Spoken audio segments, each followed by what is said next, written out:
Bubur asap.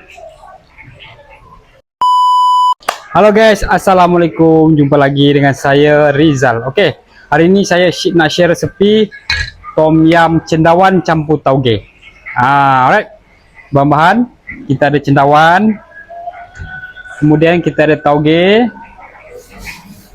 kemudian dekat sini lauk dia ada seafood ni, terpulang masing-masing. Nak lauk apa pun boleh-boleh je, tak ada masalah. Kemudian macam biasa sini ada lengkuas, bawang putih, cili padi, serai, bawang holland dan limau, batang seledri. Okey, first bahan-bahan kita potong dulu. Mesti korang tak pernah buat apa tom yam toge, tom yam cendawan ke. Nanti korang boleh buat kat rumah. Bahan kita ni serai, kita ketuk 2 batang serai, kemudian lengkuas,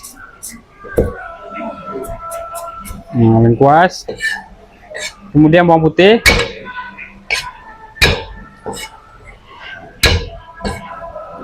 kemudian bawang holland sebiji.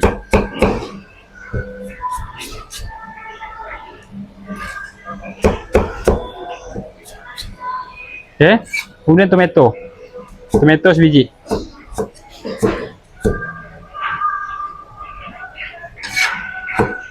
Ni bahan asas dia untuk buat tom yam. Kemudian cili padi terpulang masing-masing. Kalau nak pedas korang boleh bubuh lebih sikit. Daun limau ni kita buang tulang dia. Okey, bahan-bahan ni kita satukan sini dalam bekas ni. Tu dia guys. Korang boleh cuba kat rumah ya, tom yam tauge. Tak pernah ada buat orang. Okey, sekarang jom masak. First, air kita sediakan air dulu. Ni air biasa je. Terpulang masing-masing. Nak buat air beras boleh, nak air sotong, nak air seafood boleh, tak ada masalah. Kita adjust dia guys. Okey, setelah air mendidih baru kita masukkan paste tom yam. Paste tom yam yang Thai punya, yang 6 prawn. Yang dalam tin besar tu. Okey, kita bubuh sos tom yam dulu. Kemudian baru kita masukkan bahan-bahan yang kita dah potong tadi. Masuk dalam. Ini kita kacau.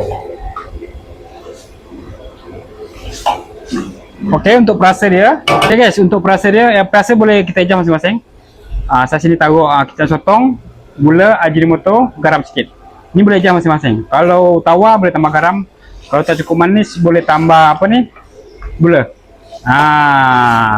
Kemudian kita buka api ni. Okey, apabila air dah mendidih, macam ni, baru kita masukkan seafood. Tawan dengan toge kita last sekali tau, air sekali baru kita, bila dia dah masak, bila nak angkat baru kita masukkan toge dengan cendawan. Jangan masukkan awal. Masukkan awal nanti dia jadi hancur guys. Bila kita buat tom yam kena guna limau ni, limau nipis. Baru dia sedap. Sebiji limau nipis. Okey. Yes.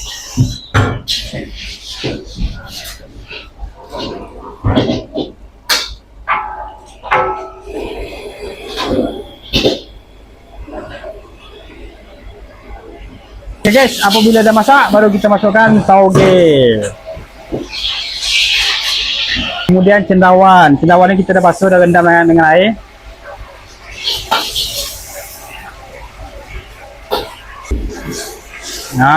Tu dia guys. Dia kira macam tom yam sayur lah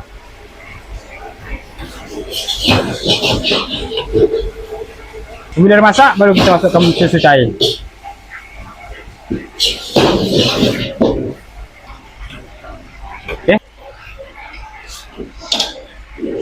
Okay guys, akhir sekali baru kita tabur daun ketumbar.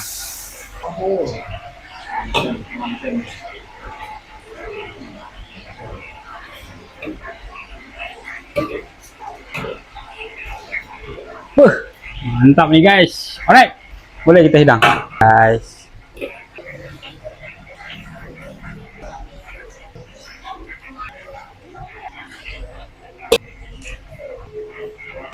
Sekali dengan tumbah.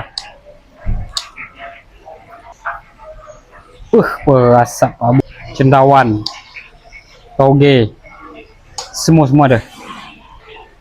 Saya kamu cuba, korang boleh cuba kat rumah.